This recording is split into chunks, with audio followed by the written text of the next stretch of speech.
오늘 저와 여러분들에게 주시는 하나님 말씀입니다. 로마서 제9장 14절.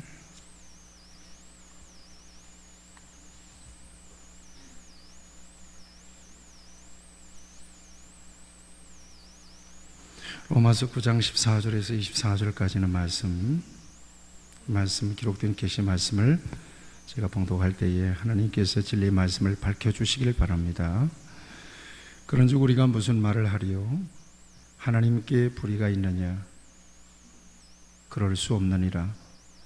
모세에게 이르시되 내가 긍휼히 여길 자를 긍휼히 여기고 불쌍히 여길 자를 불쌍히 여기리라 하셨으니, 그런즉 원하는 자로 말미암음도 아니요 다른 박질을 하는 자로 말미암음도 아니요 오직 긍휼히 여기시는 하나님으로 말미암음이니라. 성경이 바로에게 이르시되 내가 이 일을 위하여 너를 세웠으니 곧 너로 말미암아 내 능력을 보이고 내 이름이 온 땅에 전파되게 하려 함이라 하셨으니, 그런즉 하나님께서 하고자 하시는 자를 긍휼히 여기시고 하고자 하시는 자를 완악하게 하시느니라. 혹 네가 내게 말하기를 그러면 하나님이 어찌하여 허물하시느냐? 누가 그 뜻을 대적하느냐 하리니, 이 사람아 네가 누구이기에 감히 하나님께 반문하느냐? 지음을 받은 물건이 지은 자에게 어찌 나를 이같이 만들었느냐 말하겠느냐? 토기장이가 진흙 한 덩이로 하나는 귀 있을 그릇을, 하나는 손이 있을 그릇을 만들 권한이 없느냐? 만일 하나님이 그의 진노를 보이시고 그의 능력을 알게 하고자 하사 멸하기로 준비된 진노의 그릇을 오래 참으심으로 관용하시고 또한 영광 받기로 예비하신 바 긍휼의 그릇에 대하여 그 영광의 풍성함을 알게 하고자 하셨을지라도 무슨 말을 하리요? 이 그릇은 우리니 곧 유대인 중에서뿐 아니라 이방인 중에서도 부르신 자니라. 아멘. 게다가 이제 습한 날씨와 더불어서 이 코로나가 지금 창궐을 하고 있습니다. 여러분들이 뉴스를 통해서 내내 보셨겠습니다만, 교회를 중심으로 해서 지금 수련회 성경학교 시즌이기 때문에 교회가 모임이 잦은 그런 시즌입니다. 그런 상황 속에서 교회를 중심으로 지금 코로나가 아주 활발하게 지금 확산되고 있습니다. 이런 위험한 뉴스들, 또 어려운 뉴스들을 여러분들이 계속해서 한 주간도 모니터하면서 삶의 현장에서 많이 힘들고 어렵게 사셨을 텐데, 하나님의 전에 나와서 예배할 수 있는 믿음을 여러분들에게 주신 것을 감사합니다. 같이 하시죠. 우리는 예배자입니다. 어떤 상황 속에서도, 기니까 못 따라 하시는군요. 어떤 상황 속에서도 우리는 예배합니다. 예배가 하나님의 목적입니다. 여러분 모두를 하나님 기뻐하시고 오늘 예배 시간을 통해서 여러분들에게 충분한 은혜를 꼭 주시기를 축복합니다. 우리 옆에 분들 이렇게 축복했으면 좋겠습니다. 마지막 예배자가 되십시오.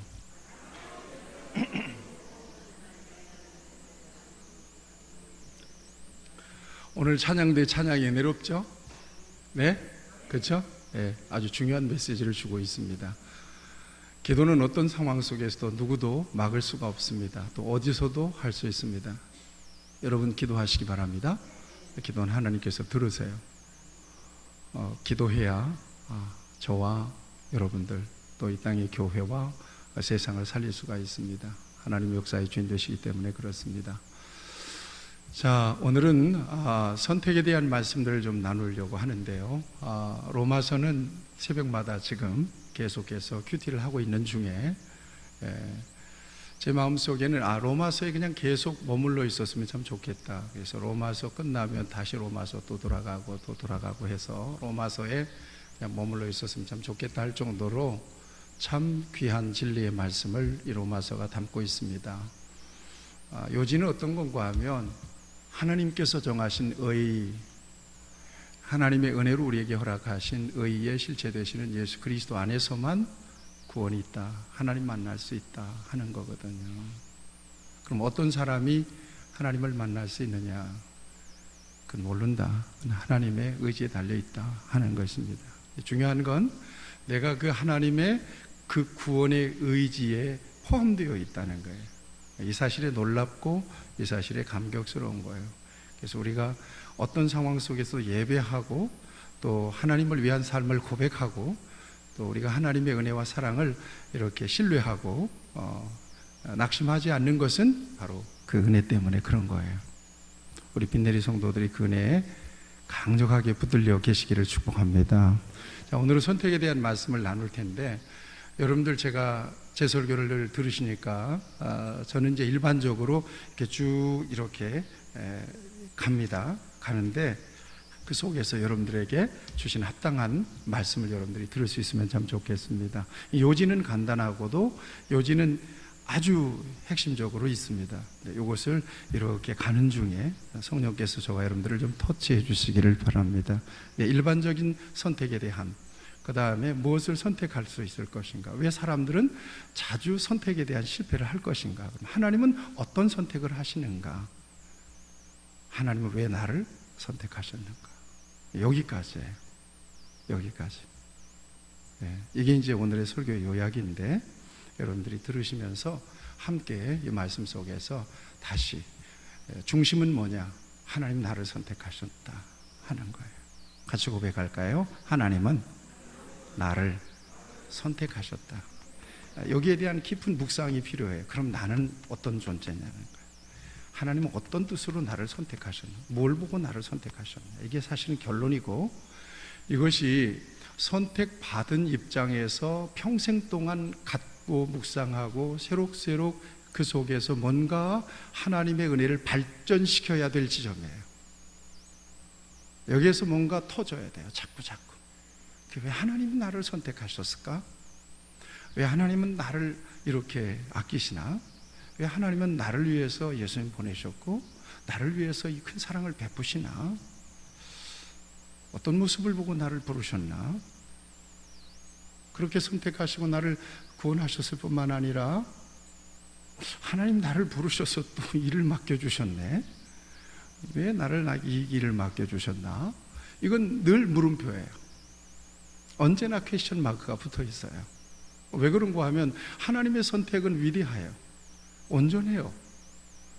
그런데 비해서 하나님의 선택을 입은 나는 아무리 묵상해도 이 부르부족이에요.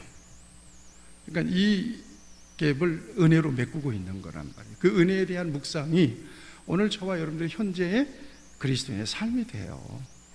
다른 게 없어요. 너무나 단순하잖아요. 진정으로 저와 여러분들이 거듭났고 진정으로 예수님 안에 있다면 그 묵상 안에서 하나님께서 내게 주시는 그 감동이죠. 이것이 이제 한 번씩 그 실린더에서 이 뭡니까? 이게 저 폭발하듯이 엔진이 저기 폭발하듯이 이게 폭발을 해야 돼요. 그래서 깜짝 놀라고 거기서 감동이 일어나고 감격이 일어나서, 그래서 사도 바울이 고백처럼 나는 빚진 사람입니다. 그리고 평생 동안 그 은혜의 짐을 지고 힘들고 괴로워도 그렇게 나를 선택하시고 사랑하신 하나님의 은총에 겨워서 이렇게 하나님의 뜻을 따르고 쫓고 그리고 이 세상을 이겨내는 거예요. 그 소망 안에서. 아멘. 여기에 이게 골자인데 여기다가 뭐 군더더기 뭐 복잡한 것들 다 입히고 색칠하고 해서 분장해서 이렇게 만들어내는 것 뿐이에요. 그게 골자예요. 이 대목에서 저와 여러분들에게 큰 은혜가 있어야 돼요. 아멘. 여기서 그리스도인의 삶이 결정이 돼요. 여기서 헌신도 결정이 돼요. 네. 여기서 세상을 이길 수 있는 힘도 나와요.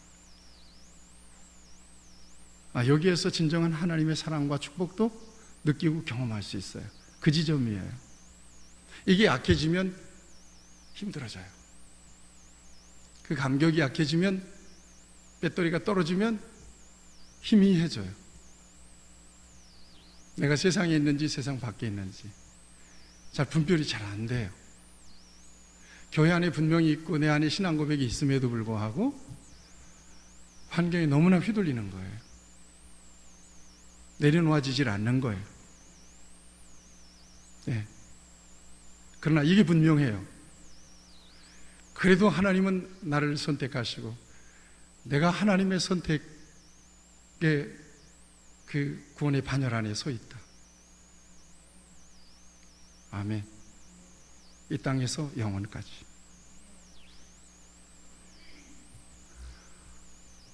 이 사람은 어떤 자리에 있어도 이 고백이 분명하고 확실한 사람은 낙심하지 않고요, 현재 어떠한 환경 속에서 어떠한 모양으로 살아가든지 가장 존귀한 하나님의 작품, 포이에마예요. 기가 막혀요. 그래서 소중한 거예요. 저와 여러분들이 다른 거 아니에요. 그 같은 하나님의 소중한 작품들이 모였기 때문에 교회는 소중하고요, 이런 사람들이 세상에 쫙 퍼지면 이게 하나님의 나라가 되는 거고요. 아멘. 그래서 오늘 하나님을 믿고 고백하는 나의 신앙과 고백과 믿음의 여정이 단편적인 성경 한 구절에 붙잡혀서 그렇게 단편적으로 살지 말고 종합적으로 하나님께서 정말 온 우주 만물을 창조하신 광대하신 하나님께서 아주 초라하기 그지없는 나를 어떻게 하시고 어떻게 보셨고 어떻게 지명하시고 어떻게 부르셨는가, 이 부분에 대해서 저와 여러분들이 뭔가 터지는 감격이 필요하다는 얘기예요. 이것이 로마서를 전체를 통해서 우리에게 가르쳐 주시는 우리를 구원하신 하나님의 과학보다도 너무 정밀한 메시지예요. 방법이고요. 그래서 오늘 저와 여러분들이 예배하는 거예요. 아멘. 하나님은 저와 여러분들을 통해서 예배 받으시기에 합당하세요. 그 많은 대가를 지불하셨으니까 마땅히 예배를 받으셔야 될 분이 하나님이세요. 아멘. 그럼에도 불구하고 하나님이 예배자들에게 더한 은혜를 주세요. 은혜를 더해 주세요. 오늘 그 은혜 받아가지고 돌아가시길 축원합니다. 아멘. 자, 일반적으로 선택을 어떤 것인가 할 때 주로 이것이 얼마나 가치 있고 유용하냐, 이것이 얼마나 나에게 쓸모 있느냐, 이런 것들이 주요 뭡니까? 이 고려의 대상이 되죠. 그래서 선택하게 되잖아요. 우리 사모하고 마트나 매장을 가게 되면 저하고 다른 게 있어요. 저는 대충 해서 개수 셔서 고르는데 사모는 그렇지 않은 것 같아요. 신중합니다. 아주. 오렌지, 비슷비슷한 오렌지 싸놨는데 여러분 거기서 고르면 얼마나 최선으로 고르겠어요. 감자들 다 비슷비슷한 거 다 올려놨는데 더 큰 게 고르면 몇 그램 정도 더 무거운 걸 고르겠어요. 근데 들었다 놨다 들었다 놨다 그러면서 여러분 오이가 비슷한데 그걸 왜 갖다가 몇 개 담으면 되는 거죠. 얼마 전에 마트에 갔는데 수박이 제법 큰데 저렴해요. 수박 한 통 사재는 거예요. 그러더니 벌써 큰 걸 아주 머리통만한 걸 하나 골랐어요. 네. 큰 걸 고른 거예요. 무조건 이게 크니까 이놈 담아갖고 가야 된다는 거예요. 그런데 저는 또 두드려 봐야 되잖아요. 성경에도 두드리라 그랬으니까 수박도 두드리는 거예요. 두드렸더니 톡톡톡톡 소리, 둔탁한 소리가 나는 거예요. 요건 안 익은 거야. 근데 이게 크다는 거지. 근데 저쪽에 보니까 그보다 좀 작아요. 얘를 탁탁 두렸더니 띵띵띵 소리 나네. 아주 띵띵띵 소리, 맑은 소리가 나. 요거다, 요걸 사가야 된다. 예. 그래서 사왔는데 아주 참 잘 익었어요. 이렇게 신중하게 고르고 이렇게 신중하게 선택을 함에도 불구하고 미스가 있어요. 그렇게 신중하게 골라왔는데 그냥 들었다 놨다 했는데 집에 와서 보니까 속이 골았어. 바람이 들었어. 벌레가 먹었어. 이게 사람의 선택의 한계예요. 비단 물건뿐이겠어요? 여러분 생각하세요. 사람도 회사에서 일꾼 뽑을 때 그냥 뽑는 거 아니잖아요. 그죠? 서류 통과, 필기시험 봐, 면접도 봐. 면접도 한 번만 보는 거 아니야. 심화 면접을 봐요. 그렇게 해서 이 사람이 회사에 들어와서 역할을 할 수 있을 것인가? 조직에 잘 순응할 수 있을 것인가? 회사에서 맡겨준 미션을 잘 수행할 수 있을 것인가? 궁극적으로 회사에 기여할 수 있을 것인가? 이것들을 아주 면밀하게 분석해서 회사에서 사람을 택하잖아요. 선택하잖아요. 그런데도 그렇게 신중하게 다 봤는데도 아니에요. 미스가 있어요. 부부도 마찬가지잖아요. 연애할 때 좋은 면만 주로 보잖아요. 다 포장이 잘. 그래서 만나서 살면서 어때? 제대로 고른 거예요? 평생 동안 그렇게 신중하게 선택했는데도 부부가 살면서 미스가 난 거예요. 아, 이 부분 못 본 거예요. 왜 그러냐 그러면 겉만 보니까 그러거든요. 자기중심적으로 보니까 그런 거거든요. 이해관계에 따라서 보니까 선택하니까 그런 거거든요. 그러니까 우리가 보고 선택하는 것은 빙산의 일각이에요. 그거 보고 선택하는 거예요. 나머지는요, 살면서 서서히 드러나. 저 사람에게 저런 면이 있었네. 연애할 때는 안 그랬는데? 이런 거란 말이죠. 이해관계, 자기중심적으로 뭔가를 바라보고 선택하게 되면 나머지는 안 보여요. 희한한 거죠. 가려져 버려요. 저는 바둑을 못 두고 장기 조금 둡니다마는 장기나 바둑을 둘 때 직접 바둑을 두고 장기를 두는 당사자들보다도 서서 구경하는 사람들이 훨씬 더 수를 잘 봐요. 그렇죠? 그래서 훈수를 둔단 말이에요. 왜 그래요? 당사자가 아니에요. 그러니까 편안하게 보는 거예요, 위에서. 그러니까 뭔가 신중하게 무엇인가를 선택할 때 자기를 우선 순위해서 고려하지 말고 판단하고 선택하는 것이 잘 선택하는 거래요. 그렇지 않고 그 중심에다가 자기를 집어넣어 놓고 뭔가를 계산하고 선택하면 잘못 고르기 쉽다.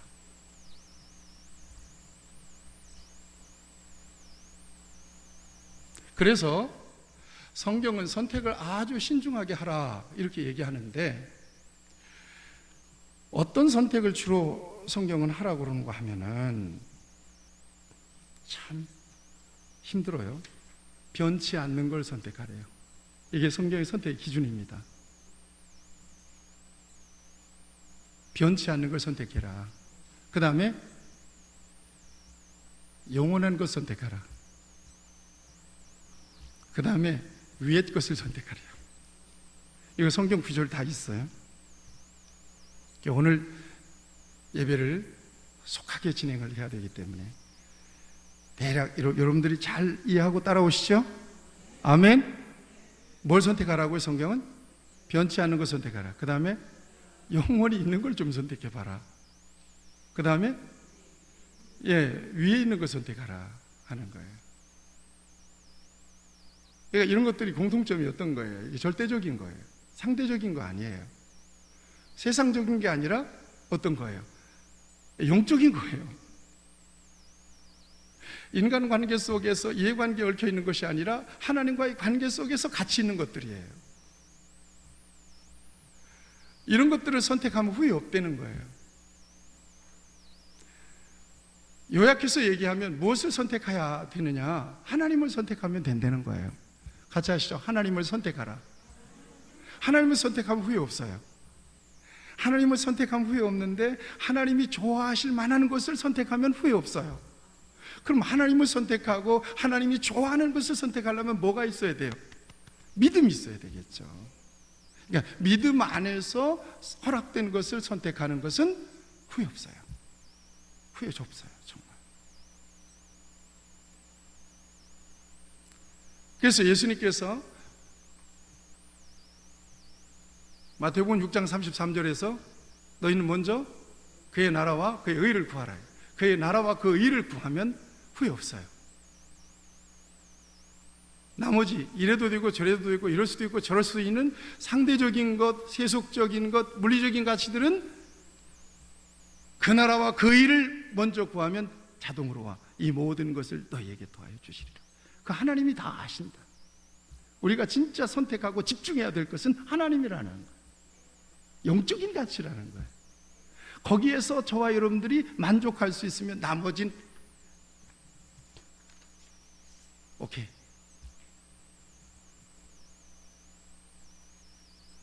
이 같은 선택을 제일 잘하는 사람을 성경에서 딱 샘플을 뽑으라면 저는 아브라함이라고 생각해요. 아브라함과 조카 롯이 있잖아요. 자, 선택을 보세요. 아브라함 따라서 조카 롯이 함께 가죠. 아브라함이 믿음으로 사니까 믿음으로 사는 사람 그 밑에만 있어도 떨어지는 것만 주워도 부자가 돼요. 복을 받아요. 여러분 주변에 믿음의 사람들이 있기를 바라요. 아멘. 믿음의 사람들이 좀 있었으면 좋겠어요. 믿음의 말을 좀 하고 말이죠. 조카 롯도 따라서 부자가 되고 따라서 잘 살아요. 그런데 어느 날 아브라함의 목동들과 이 조카 롯의 목자들이 서로 싸우는 거예요. 이렇게 치사하게. 이건 우리 양이야. 우리 다리 넘어오면 안 돼. 이러고 자꾸 싸우는 거예요. 근데 이것을 보다 못해서 아브라함이 조카 롯을 불러요. 야, 너하고 나하고 골육 친척이고 형제지간인데 혈족인데 이렇게 싸우면 안 되겠다. 우리 이쯤에서 갈라지자 이러는 거예요. 그럼 갈라져야 되면 누가 먼저 좋은 땅을 차지해서 먼저 가야 돼요. 순서적으로 보면 아브라함이 선택해서 먼저 가야 되잖아요. 왜냐하면 삼촌이니까, 어른이니까. 그런데 아브라함이 뭔가를 보고 있는 것 같아. 뭔가를 잡고 있는 게 든든한 걸 잡고 있는 것 같아. 여유가 너무나 빵빵해. 그래서 야, 너 먼저 가. 네가 여기서 제일 좋은 땅을 골라서 가. 네가 좌하면 나는 우하고 네가 우하면 나는 좌할 거야. 네가 먼저 선택해서 가. 너무나 여유롭잖아요. 그렇죠? 뭔가 있는 것 같이 느껴지잖아요. 그래서 롯이 세상에 저기 소알 지역을 딱 보니까 너무나 요르단 지역이 너무나 물도 많고 좋은 거예요. 근데 거기 뭐가 있었다고요? 소돔과 고모라가 있었다는 거지. 그래서 조카 롯이 자기의 양떼들, 식솔들, 그 다음에 목자들 다 데리고는 떠나갑니다. 그러니까 아브라함 입장에서는 허전하겠어요? 안 하겠어요? 굉장히 허전하죠, 이 순간이. 그럼 아브라함은 어디 가야 돼요? 어딜 가야 되는 거예요? 이때 하나님께서 아브라함에게 나타납니다. 아브라함아, 섭섭하니? 허전하지? 걱정하지 마. 나는 너의 기업이야. 아브라함아, 너 저기 동서남북을 한번 바라봐라. 그 땅 다 너와 네 후손에게 줄 거야. 걱정하지 마. 아브라함이 그때 정확한 타이밍에 나타나서 아브라함을 위로하시고 아브라함에게 축복의 보장을 해주세요. 그 장면, 창세기 13장의 말씀이 얼마나 아주 정확하게 하나님이 타이밍을 나타나는지 몰라요. 그런데 생각하는 거예요. 아브라함이 도대체 뭘 믿고 무슨 백을 믿고 그렇게 롯에게 우선순위를 주고 그렇게 여유가 빵빵했나? 그게 하나님이에요. 하나님에 대한 믿음, 하나님께 대한 하나님을 위한 선택, 이것은 최상의 선택이고 최선의 선택임을 믿으시기를 축원합니다. 자, 그러면 하나님은 주로 어떤 선택들을 하시는가? 오늘 선택이 주제니까 어떤 선택들을 하시는가? 성경을 통해서 봅니다. 하나님은 뭘 보고 선택하실까요? 겉을 볼까요? 속을 볼까요? 속을 봐요. 우리는요, 주로 겉을 본다니까요. 겉을 본 게 빙산일각이에요. 사람들은 주로 겉을 보니까 요즘 포장 기술이 보통이 아니잖아요. 내용은 못 봐요. 이것이 사람이 가지고 있는 눈의 한계예요. 내용은 못 봅니다. 겉만 봅니다. 그러니까 겉을 굉장히 잘 꾸며 놓습니다. 그러면 사람들은 그것 보고 선택하고 갑니다. 그러나 하나님은 어디를 본다고요? 중심을 보시느니라. 같이 하시죠. 하나님은 속까지 보신다. 누구의 선택이 제일 완전할까요? 하나님의 선택은 실수가 없으세요. 그래서 그 다음에 사람들은 온전한 것을 선택해요. 그런데 하나님은 온전치 못한 것을 선택하는데 그것을 온전케 하시는 묘미가 있으세요.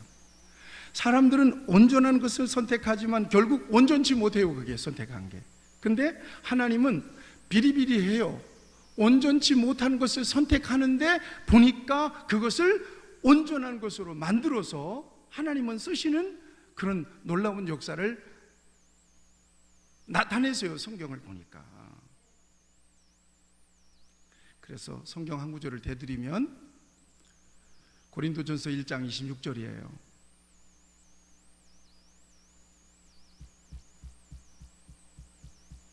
여기를 주목하세요. 저를 따라서 하세요. 잘난 사람도 없고 못난 사람도 없다. 다 똑같다. 그래요. 사람을 구별하고 사람을 차별하는 것은 그래서 엄청난 문제예요. 특별히 교회 안에서 그래요. 귀하게 여기시기를 축원합니다. 아멘. 귀하게 여기셔야 돼요. 보세요. 1장 26절에 고린도전서, 형제들아 너희를 부르심을 보라. 육체를 따라 지혜로운 자가 많지 아니하며 능한 자가 많지 아니하며 문벌 좋은 자가 많지 아니하도다. 도토리 키재기란 얘기예요. 도찐 개찐이란 얘기예요. 고만고만한 사람들을 불러냈다는 얘기예요. 그러니 내 잘났다고 뽀기지 말란 얘기예요. 내 잘났다고 교만하지 말란 얘기예요. 크게 아멘 합시다. 중요합니다. 사람은 온전한 듯 보이는 것을 선택하지만 불완전해요. 하나님은 불온전한 것을 선택해서 온전케 하세요. 이게 하나님의 선택의 중요한 기준이에요. 세 번째, 사람은 오늘만 보고 선택해요. 하나님은 영원까지 보고 선택하세요.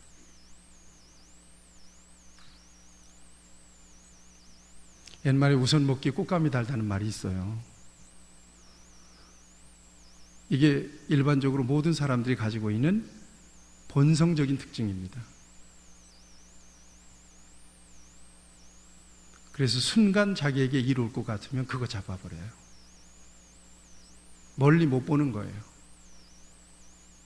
이런 예는 숱하게 많습니다. 그래서 시행착오를 겪습니다. 후회를 많이 하잖아요. 물건을 샀다가 집에 갖고 와서 포장지 뜯어보고 후회하는 경우도 많잖아요. 그죠? 아이고, 이거 잘못 샀네. 그러잖아요. 이게 그래서 그러는 거예요. 순간 구매력을 이기지 못하고 충동에 의해서 뭔가를 저질렀는데 당장에 후회가 와. 얼마 있다 후회가 오는 거예요. 그러나 하나님은 어디까지 보신다고요? 영원까지 보시고 선택하신다. 이거예요. 자, 하나님께서 아까 아브라함 얘기했는데 아브라함이 하나님께 부름을 받고 선택을 입었어요. 아브라함아, 창세기 12장. 우선 하나님의 어떤 역사를 만들어 가기 위해서 부르신 건가요? 어디까지 바라보고 아브라함을 부르신 것 같아요? 예수님까지 바라보고 부르신 거예요. 예수님까지 바라보고 부르신 거예요. 그럼 여러분 생각해 보세요. 아브라함부터 예수님까지 마태복음에 족보가 나오잖아요. 4대입니다. 4대가 흘러가요. 그리고 예수님이 나온단 말이에요. 그뿐이겠어요? 저와 여러분들, 예수님 안에서 구원받은 저와 여러분들은 다 누구의 후손이에요? 아브라함의 후손이죠. 저와 여러분들이 최종 목적지는 어디예요? 천국 영원한 하나님 나라죠. 그러니까 아브라함을 부르실 때 어디까지 본 거예요? 영원까지 본 거예요. 아멘. 이게 하나님의 선택의 기준이에요. 그런데 오늘 결론적인 말씀이면서 하나님의 선택에 있어서 하나님께서 정말 이해하지 못할 선택이 하나가 있다는 거예요. 이게 오늘 결론의 말씀인데, 하나님은 상식적이지도 않고 일방적이지도 않고 대단히 역설적인 선택을 하세요.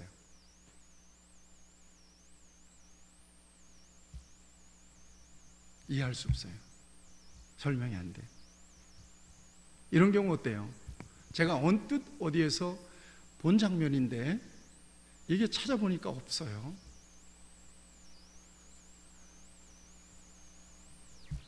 형제가 있어요. 어린 형제가. 근데 동생이 장애로, 아주 몹시 심한 장애로 불편을 겪어요. 주로 엄마를 따라다니는 형제는 형이에요, 형. 동생은 집에서 있고 이렇게 해요. 어느 날 이 형에게 강아지 한 마리가 갖고 싶은 거예요. 그래서 엄마한테 강아지 사달라고 그러니까 엄마가 얘를 데리고 애견샵으로 가가지고 강아지를 고르라고 그래요. 근데 거기 다양한 강아지들이 있어요. 그런데 비리비리하고 병든 것 같이 섞이지도 못하고 저쪽 한쪽 둥이에서 눈곱이 잔뜩 껴서 이렇게 삐쭉 마른 강아지 한 마리가 있는 거예요. 얘가 걔를 선택한다는 거예요. 엄마가 야, 얘 안 된다. 야, 병아리. 얘 병들어. 건강한 거 여기 예쁜 거 선택해. 얘는 그놈을 선택한다는 거야. 그러면 그놈을 붙잡고는 가슴에 안고는 눈물을 뚝뚝 떨어지는 거예요. 이거 사달라는 거예요. 그래서 할 수 없이 그걸 사주고 이 아이한테 물어봐요. 너 왜 다른 예쁜 강아지를 다 놔두고 그렇게 못난이 강아지 선택했니? 그러니까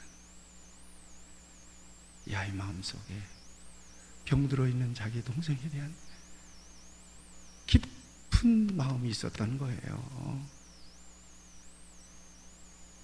꼭 그 강아지가 자기 사랑하는 동생같이 보였던 거예요. 우리가 보기에는 대단히 역설적인 선택이잖아요. 그렇죠? 기왕이면 건강하고 윤기가 나고 잘 활발하게 노는 거, 그거 선택해야 옳잖아요. 이게 일반적인 선택이잖아요. 근데 병든 강아지, 비리비리한 강아지, 초라한 강아지, 혼자 귀퉁이에 앉아있는 그 강아지 끌어안고 좋아하는 거예요. 쓰다듬으면서. 이 아이의 마음속에 뭐가 들었냔 말이에요. 여러분 생각해 보세요. 예수님께서, 하나님께서 선택하시는 것이 대단히 이 같은 면에서 역설적이다. 왜냐? 역사의 순간순간에 등장시킨 사람들을 보니까 그렇더라 이 말이에요.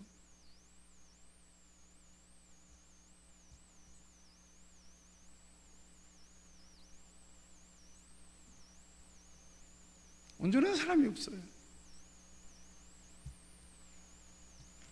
그런데 이 말씀을 묵상하는 중에 얼른 떠오르는 말씀이 있어요. 고린도전서 1장의 말씀이에요. 이거구나, 이거. 그래서 하나님이 그런 선택들을 하시는구나. 이게 뭔가 하면 고린도전서 1장 25절에 보면 이런 말씀이 있어요. 하나님의 어리석음이 사람보다 지혜롭고 하나님의 약하심이 사람보다 강하니라. 아멘. 높네. 아멘. 이게 하나님의 선택의 기준이에요. 하나님의 어리석음이 사람보다 지혜롭고 하나님의 약하심이 사람보다 강하니라. 그리고는요, 이 말씀을 27절 말씀부터 부연 설명을 해주는데 이렇게 부연 설명을 해줘요. 그러나 하나님께서 세상에 미련한 것들을 택하사, 상식적이지 않잖아요. 지혜 있는 자들을 부끄럽게 하려 하시고 세상에 약한 것들을 택하사 강한 것들을 부끄럽게 하려 하시며 하나님께서 세상에 천한 것들과 멸시받는 것들과 없는 것들을 택하사 있는 것들을 폐하려 하시나니, 이게 하나님의 선택의 중요한 기준이었던 거예요. 아마 이런 기준이 없었다면 저와 여러분들은 여기 없어요. 은혜가 되시면 아멘. 왜 그렇게 선택하셨느냐? 이렇대요. 이는 아무 육체도 하나님 앞에서 자랑하지 못하게 하려 하심이라. 아멘.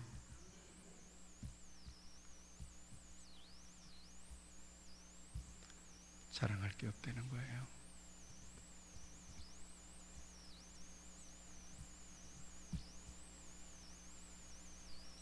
그러니까 우리 성도들 보세요. 다 고만고만 하나님께서 이렇게 선택하셨어요. 결코 그 어떤 것이든 자랑할 게 없는 거예요. 아멘. 그리고 들어가 보는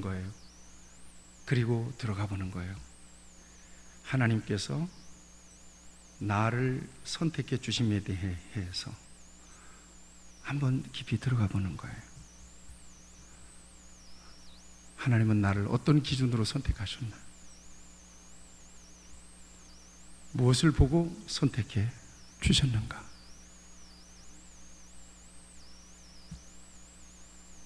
뭔가 발견되는 게 있나요? 이것만큼은 나는 타의 추종을 불허하는 거다. 뭔가 짚히는 게 있으신가요? 그것 때문에 하나님께서 여러분들을 부르셨나 생각하시나요? 네?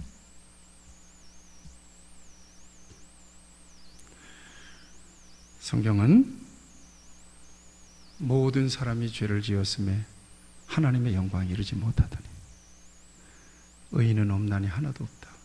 거기에 누구도 포함돼요. 나도 포함되는 거죠. 나도 예외가 아니다. 여러분들도 예외가 아니다. 그런데 하나님이 우리를 미리 아시고, 이 로마서에 있는 말씀이에요. 미리 아시고 정하시고 부르시고 의롭다 하시고 영화롭다고 하셨대요.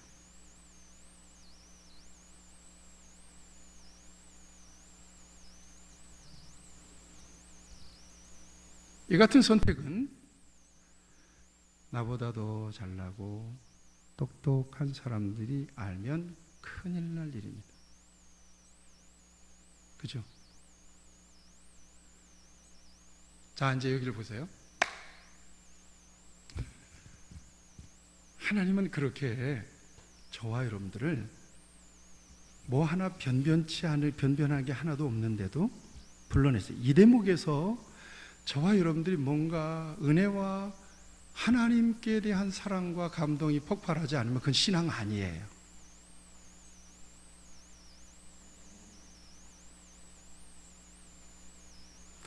그런데 세상에는 우리들만 있는 게 아니잖아요.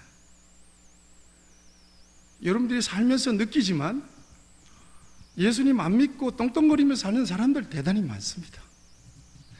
예수님이 없는데도 유명한 사람들이 많고 능력 있는 사람들이 많고, 예수님이 없는데도 정말 권세가 대단한 사람들이 많습니다.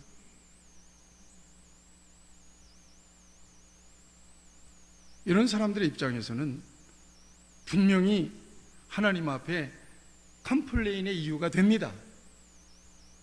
아니, 내가 어디가 빠지길래 저 사람보다 나는 선택 안 하시고 저 사람을 선택했습니까? 도대체.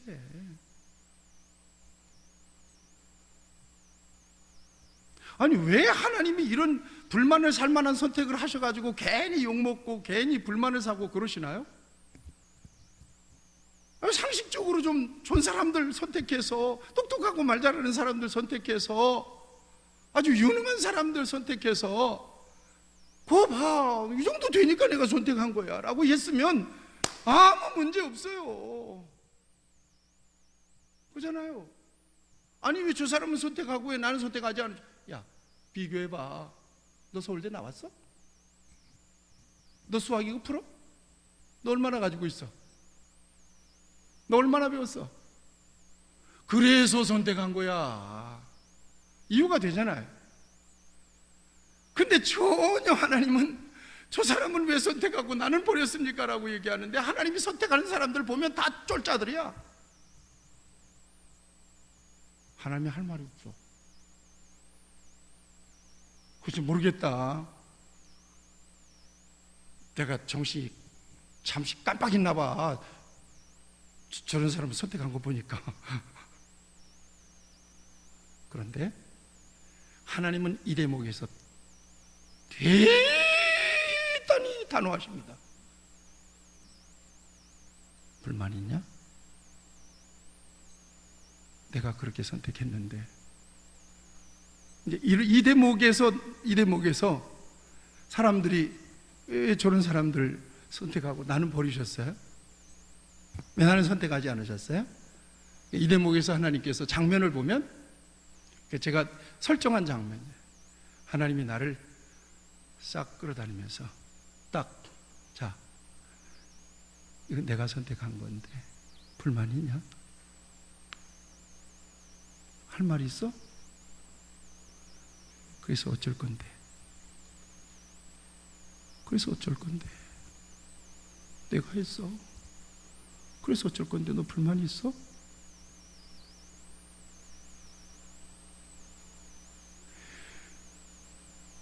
우리가 오늘 성경 본문으로 읽은 장면이 바로 그 장면이에요.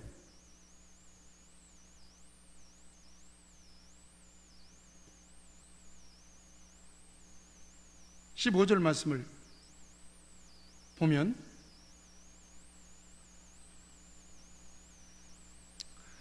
하나님께서 하신 일에 대해서 찍소리 말아라.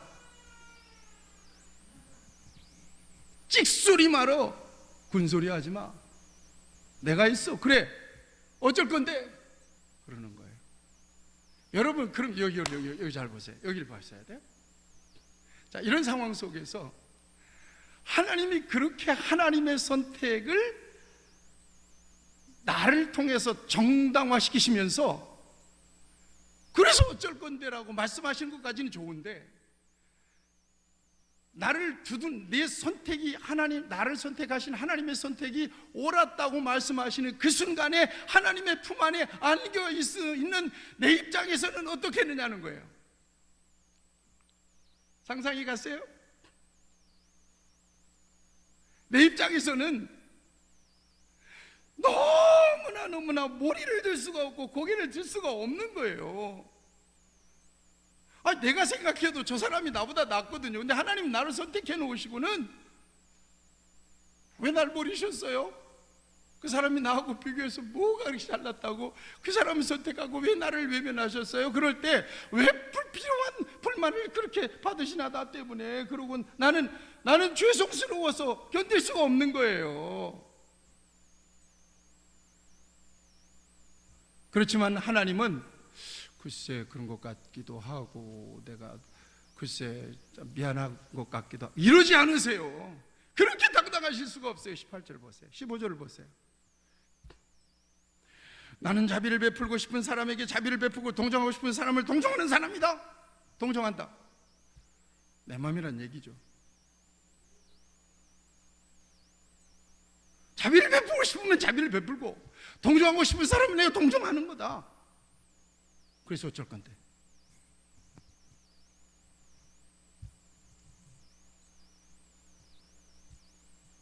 이해가 되세요? 이해가 되세요? 확실해요? 16절. 선택을 받고 안 받는 것은 인간의 의지나 노력에 달려 있는 것이 아니라 하나님의 자비에 달려 있는 거야. 이 얘기가 16절이에요. 아멘. 18절. 18절 말씀 다 같이 읽겠어요. 시작.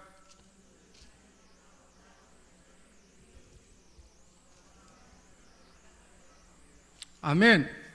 하나님이 하시고자 하시는 자를 긍휼히 여기시고 하나님이 하시고자 하시는 자를 완악하게 하시느니라. 누가 하셨다는 거예요. 자, 그러면 조금 더 하나님을 더 적극적으로 푸시하는 말씀이 19절이에요. 아니, 하나님이 정말 그럴 것 같으면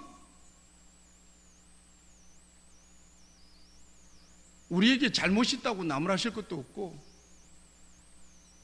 하나님의 뜻을 거역했다고 책망할 사람도 없어야 맞지 않습니까? 이렇게 얘기하는 거예요. 하나님이 그렇게 몽땅 다 결정하셨으면 하나님이 하셨네요. 그럼 책망도 하지 마세요. 정죄도 하지 마세요. 이 말이에요. 그 말이 맞아요? 틀려요? 맞아요. 맞잖아요. 그런데 이때 하나님께서 더 확실하게 엄격하게 말씀하십니다. 이 사람이 이러는 거예요.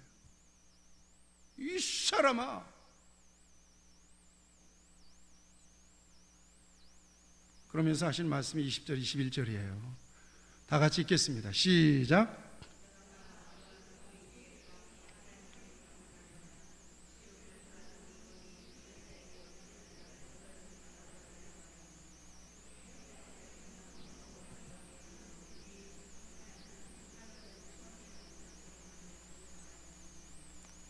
하나님이 할 말 없으셨을까요? 이 사람아, 네가 뭔데 나한테 그렇게 따지고 덤비는 거야, 이 말이에요.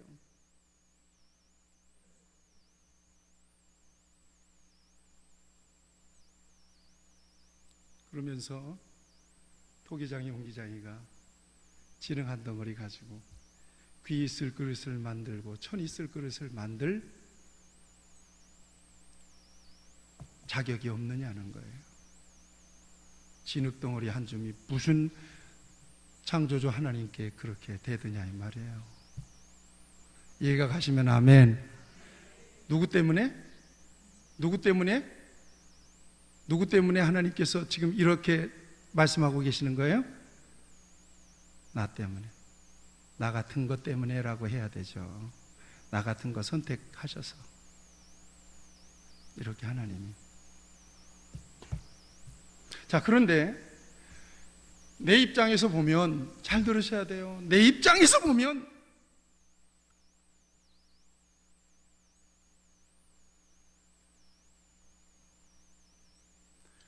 하나님께서 모든 사람들이 인정할 만한 그런 사람들을 선택하시지 왜 나 같은 사람을 선택하셔서 이렇게 오해를 받으시나.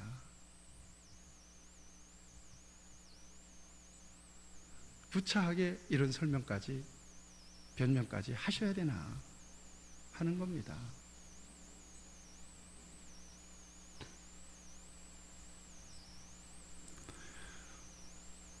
세상은 이해할 수 없는 선택을 하나님은 나를 통해서 하셨습니다.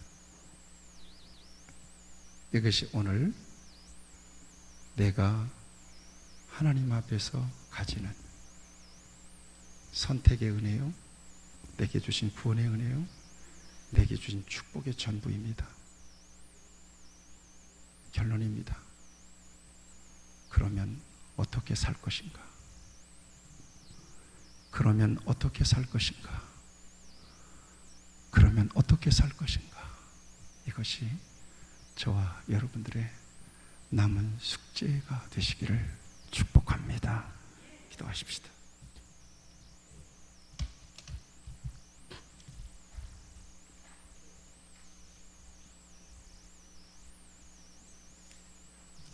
잠시 묵상하겠습니다.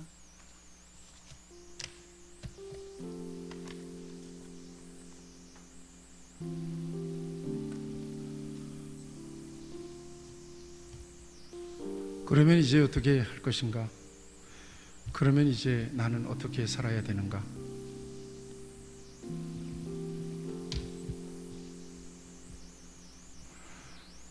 그냥 이대로 살아도 되는 것인가? 구원이라고 하는 것은 이미 따놓은 당상이 되고, 나는 적당하게 하나님과 거리를 유지하면서 세상에서 필요와 아쉬운 것들 하나님께 구하고, 하나님께서 채워주시면 그것으로 기뻐하고, 그러면서 살아도 되는 것인가? 특별히 어려운 시기에 나를 선택하시고 구원하신 하나님의 그 은총에 대하여 나는 어떤 감격을 가져야 되는 것인가?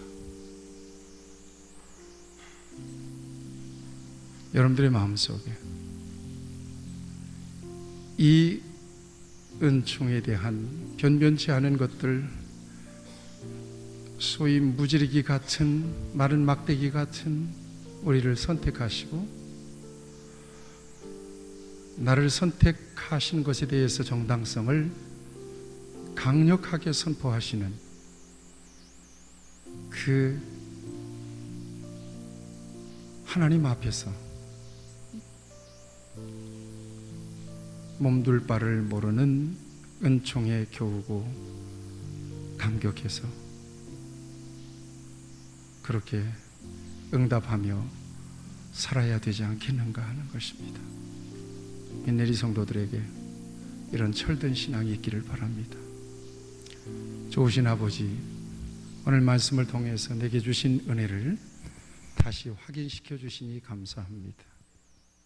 마땅히 선택받을 만한 사람을 선택하신 것이 아니고 구원받을 만한 자격이 있어서 구원받은 것이 아님을 다시 한번 우리에게 가르쳐 주시는 것은 앞으로 이후에 우리의 삶이 하나님 앞에서 어떤 삶이 되어야 할 것인가에 대한 숙제를 주셨고 또 깨우쳐 주시는 하나님의 은혜인 줄로 믿습니다. 우리 빈내리 가족들이 감격 속에서 하나님을 섬기되 중심으로 마음을 다하여서 하나님을 사랑하고 하나님을 섬기고 하나님께 충성하고 하나님께 기쁨이 되는 우리 성도들이 되기를 원합니다. 예수님의 이름으로 기도하옵나이다. 아멘.